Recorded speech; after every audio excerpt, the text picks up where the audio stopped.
Hey guys, welcome back to the channel. In today's video, I'm going to show you how to fix the Microsoft Authenticator app not showing a code. So let's dive in. First, go ahead and open the app. And then in the top right corner, you want to click on the three dots to open the menu. Then tap on security notifications. Now, if you see pending notification, approve it and then just check if the code shows up. But if it says no activity like this one, just move on to the next step. Then go ahead and click the three dots.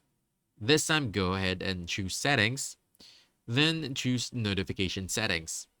From here, you want to make sure that you allow all notifications. Then you can also go ahead and go to your settings, your phone's settings this time. Then you want to go to date and time. Now, this is actually a very common cause. Open your phone settings, search for date and time, tap on it, and you want to make sure it's set automatically is turned on. The Authenticator app relies on correct time syncing, and even a small mismatch can stop codes from appearing.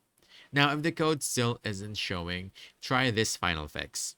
So, on your settings, you want to go to apps and then search for Authenticator.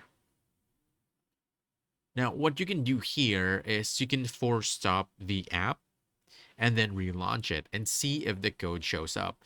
But if it still doesn't show up, you can also go to storage, then choose to clear data and cache, both of them, then relaunch the app.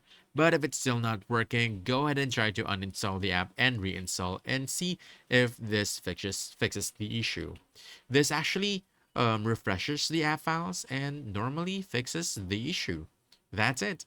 Those steps should get Microsoft Authenticator showing codes again. So if you found this helpful, don't forget to hit the like button, subscribe for more quick guides, and I'll see you in the next one. Thanks.